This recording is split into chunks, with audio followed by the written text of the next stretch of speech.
ಶಿವಮೊಗ್ಗ ಜಿಲ್ಲಾ ಒಕ್ಕಲಿಗರ ಸಂಘ, ಕುವೆಂಪು ಶತಮಾನೋತ್ಸವ ಶಿಕ್ಷಣ ಮಹಾವಿದ್ಯಾಲಯ ಹಾಗೂ ಹಿರಿಯ ವಿದ್ಯಾರ್ಥಿಗಳ ಸಂಘದ ಸಹಯೋಗದೊಂದಿಗೆ ಸುಗ್ಗಿ ಸಂಭ್ರಮ ಮತ್ತು ದೀಪದಾನ ಕಾರ್ಯಕ್ರಮವನ್ನು ಶಿವಮೊಗ್ಗದ ಕುವೆಂಪು ಶತಮಾನೋತ್ಸವ ಕಾಲೇಜು ಸಭಾಂಗಣದಲ್ಲಿ ನಡೆಸಲಾಯಿತು. ಕಾರ್ಯಕ್ರಮದ ಅಧ್ಯಕ್ಷತೆಯನ್ನು ಶಿವಮೊಗ್ಗ ಜಿಲ್ಲಾ ಒಕ್ಕಲಿಗರ ಸಂಘದ ಅಧ್ಯಕ್ಷರಾದ BA ಗಣೇಶ್ ಹೆಗಡೆ ಅವರು ವಹಿಸಿದ್ದರು.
ಮದುವೆ ಆಯ್ತಂದ್ರೆ ಕಟ್ಕೊಂತೀವಿ.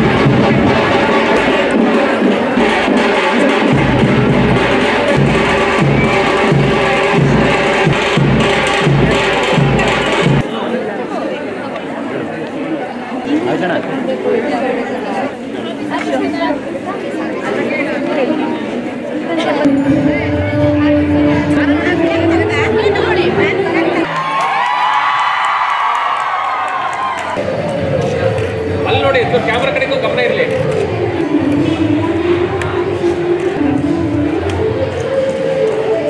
ನಾನು ಕುವೆಂಪು ಶತಮಾನೋತ್ಸವ ಶಿಕ್ಷಣ ಮಹಾವಿದ್ಯಾಲಯದಲ್ಲಿ ಓದ್ತಾ ಇದ್ದೀನಿ. ನಾನು ಪ್ರಥಮ ವರ್ಷದ ಪ್ರಶಿಕ್ಷಣಾರ್ಥಿಯಾಗಿದ್ದೇನೆ. ಹಾಗೆ ಪ್ರತಿ ವರ್ಷ ಈ ಥರ ಸುಗ್ಗಿ ಸಂಭ್ರಮ ಮಾಡ್ತಾ ಇದ್ದಾರೆ ಕಾಲೇಜ್ನಲ್ಲಿ. ಹಾಗೆ ಈ ಸಂಪ್ರದಾಯನ ಉಳಿಸ್ಕೊತಾ ಬಂದರೆ ಮುಂದಿನ ಫ್ಯೂಚರ್ಸಿಗೆ ಹೆಲ್ಪ್ ಆಗ್ಬೋದು, ಆದರೆ ನಾವು ಮರೆಯೋಂಗಿಲ್ಲ ಅಂತ ಹೇಳ್ಬೋದು. ಸೊ ಇದೇ ಥರ ಮುಂದೆ ಕಂಟಿನ್ಯೂ ಆಗ್ತಾ ಇದ್ದರೆ ನಮಗೊಂದು ಮುಂದಿನ ಪೀಳಿಗೆಗಾದರೂ ನಮ್ಮ ಸಂಪ್ರದಾಯ ಏನು ಅಂತ ನಮಗೆ ಚೆನ್ನಾಗಿ ಗೊತ್ತಾಗ್ಬೋದು. ಸೊ ಹಾಗಾಗಿ ಈ ಥರ ಮಾಡ್ಕೊತ ನಮಗೂ ಖುಷಿ ಇದೆ. ಸೇಮ್ ನಮ್ಮ ಮನೇಲಿ ಹೇಗೆ ಹಬ್ಬ ಮಾಡ್ತಾರೋ ಅದೇ ಥರನೇ ಹಬ್ಬ ಮಾಡೋ ಥರ ನಾವು ರಂಗೋಲಿ ಹಾಕಿದ್ದೀವಿ, ಹಾಗೆ ಕ್ಲೀನ್ ಮಾಡಿದ್ದೀವಿ. ಸೊ ಇದೇ ಥರನೇ ಮಾಡ್ತಾ ಹೋದರೆ ಎಲ್ಲ ಕಾಲೇಜಸಲ್ಲೂ ಈ ಥರ ಅಳವಡಿಸ್ತಾ ಇದ್ದರೆ ಅವರಿಗೂ ಒಂದು ಸಂಪ್ರದಾಯದ ಮಹತ್ವ ಏನು ಅಂತ ಗೊತ್ತಾಗತ್ತೆ. ಸೊ ಮುಂದೆ ನಮ್ಮ ಬರೋ ಜೂನಿಯರ್ಸ್ ಕೂಡ ಹೀಗೆ ನಾವು ಮುಂದಿನ ವರ್ಷ ಮಾಡ್ತಾ ಹೋದರೆ ತುಂಬ ಚೆನ್ನಾಗಿರುತ್ತೆ. ಇದರಿಂದ ನಮಗೆ ಖುಷಿ ಇದೆ. ಹಾಗೆ ಚೆನ್ನಾಗಿ ಮಾಡೋಣ. ಸೂಪರ್. B.Ed ಓದ್ತಾ ಇದ್ದೀನಿ. ಎಂದಿನಂತೆ ಸುಗ್ಗಿ ಕಾರ್ಯಕ್ರಮ ಯಾವಾಗಲೂ ನಮ್ಮ ಕಾಲೇಜಲ್ಲಿ ನಡೆಯುತ್ತಂತೆ. ಅದೇ ಥರ ನಾವು ಈ ವರ್ಷವೂ ನಡ್ಸ್ಕೊ ಬಂದಿದ್ದೀವಿ. ಸೊ ಎಲ್ಲರೂ ನಮ್ಮ ಸಂಪ್ರದಾಯನ ಮರೆತು ಆಧುನಿಕತೆಗೆ, ಅಂದರೆ ಇವಾಗ ಮಾಡ್ರನ್ ಆಗಿರ್ಬೋದು, ಅದನ್ನೆಲ್ಲ ಬೇರೆ ಬೇರೆ ಪದ್ಧತಿನ ಅಳವಡಿಸ್ಕೋತಿದ್ದಾರೆ, ಸಂಪ್ರದಾಯನ ಮರೀತಿದ್ದಾರೆ. ಸೊ ಇದರಿಂದ ನಮಗೆ ಏನಾಯಿತು ಅಂದರೆ ಹಳೆ ಸಂಪ್ರದಾಯನ ಹೇಗೆ ಉಳಿಸ್ಕೋಬೋದು ಅದನ್ನು ತಿಳ್ಕೊತಿದ್ದೀವಿ. ಮತ್ತು ಬೆಳಗ್ಗೆ ಬಂದು ಜಾತಕ್ಕೆ ಹೋಗಿ ಅಲ್ಲಿಂದ ಬಂದು ರಾಶಿ ಪೂಜೆ ಮಾಡಿದ್ವಿ, ಗೆಸ್ಟನ್ನು ವೆಲ್ಕಮ್ ಮಾಡ್ಕೊಂಡಿದ್ವಿ. ಅದಾದಮೇಲೆ ಇವಾಗ ಒಳಗಡೆ ಫಂಕ್ಷನ್ ನಡೀತಿದೆ. ಸೊ ಇದರಿಂದ ಒಂದು ಒಳ್ಳೆ ಹಬ್ಬದ ವಾತಾವರಣ ಥರ ನಡೀತಿದೆ. ಸೊ ಆದ್ದರಿಂದ ಎಲ್ರಿಗೂ ಖುಷಿ ತರೋ ವಾತಾವರಣ ಆಗಿದೆ.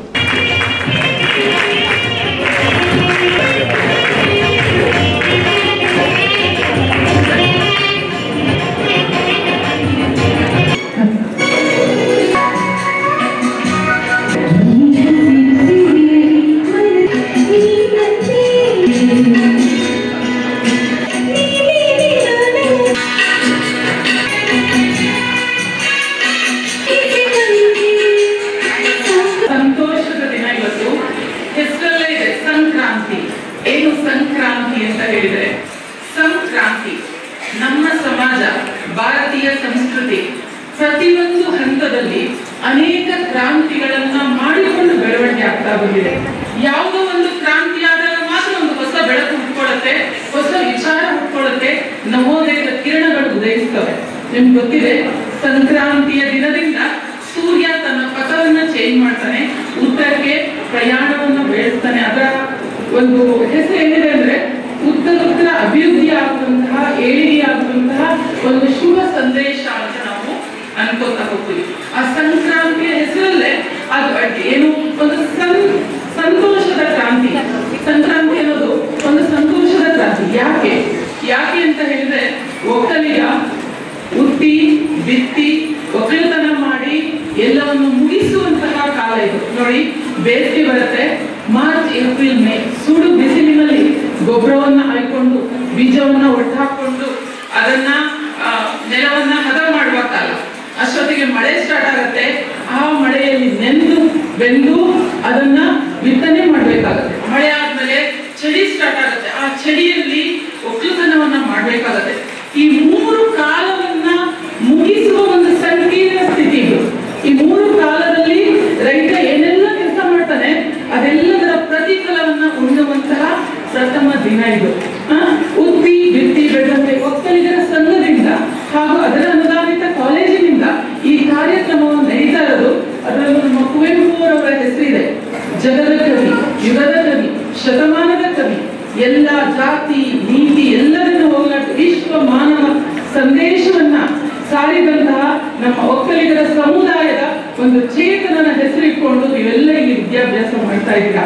ಅಂತಹ ಒಂದು ಕಾಲೇಜಿನಲ್ಲಿ ಈ ಕಾರ್ಯಕ್ರಮವನ್ನು ಇಷ್ಟು ಸುಂದರವಾಗಿ ನನಗೆ ಅದನ್ನು ನೋಡಿದಾಗ ನನ್ನ ಬಾಲ್ಯದ ದಿನ ನೆನಪಾಗಿ. ನಾನು ಒಬ್ಳು ಸಣ್ಣ ರೈತನ ಮಗಳು, ಪುಟ್ಟ ಸ್ವಲ್ಪ ಭತ್ತದ ಗದ್ದೆ, ಸ್ವಲ್ಪ ಅಡಿಕೆ ತೋಟ, ಅದರ ಮಧ್ಯದ ಒಂದು ಪುಟ್ಟ ನಿರಂತರ ಮಳೆ ಬರುವಂತಹ ಒಂದು ಪ್ರದೇಶದಲ್ಲಿ ಹುಟ್ಟಿ ಬೆಳೆದಂತವಳು ನಾನು. ಯಾಕಂದ್ರೆ ಗೂಗಲ್ ಅಲ್ಲಿ ಸರ್ಚ್ ಮಾಡಿಬಿಟ್ರೆ ನನಗಿನ ಜಾಸ್ತಿ ನೀವು ಇಲ್ಲಿ ಬಂದ್ಬಿಟ್ರೆ ನನಗಿನ ಗಟ್ಟಿಯಾಗಿ ಭರ್ಜರಿಯಾಗಿ ಸಂಕ್ರಾಂತಿಯ ಸಂಭ್ರಮದ ಬಗ್ಗೆ ಮಾತಾಡ್ತಾ ಹೋಗ್ತೀವಿ.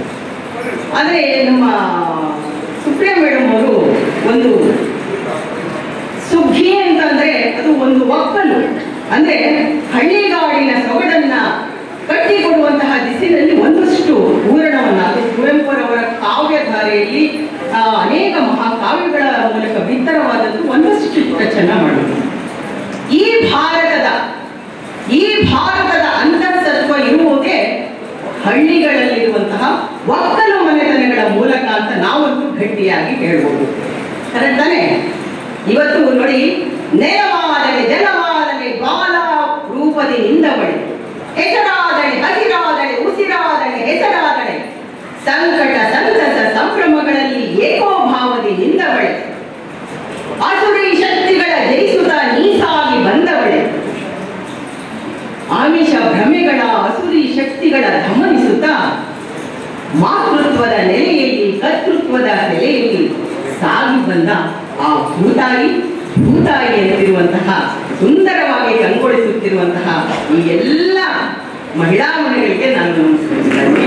ಜೊತೆಗೆ ಇದಕ್ಕೆ ಪೂರಕವಾಗಿ ನಮ್ಮ ಕುಟುಂಬಗಳಲ್ಲಿ ನಮಗೆ ಈ ಅಂತಃಸತ್ವದ ಸೆಲೆಯನ್ನ ಕಟ್ಟಿಕೊಟ್ಟಂತಹ ನಮ್ಮ ಹಿಂದೆ ಇರುವಂತಹ ಎಲ್ಲ ಪುರುಷ ಸಾಮ್ರಾಜ್ಯದ ಅಥವಾ ಎಲ್ಲ ಸಹೋದರ ತತ್ವದ ಎಲ್ಲರಿಗೂ ತಂದೆ ತಾಯಿ ಅಣ್ಣ ತಮ್ಮ ಎಲ್ಲ ಬಂಧು ಬಾಂಧವರಿಗೆ ಕೂಡ ನಾವು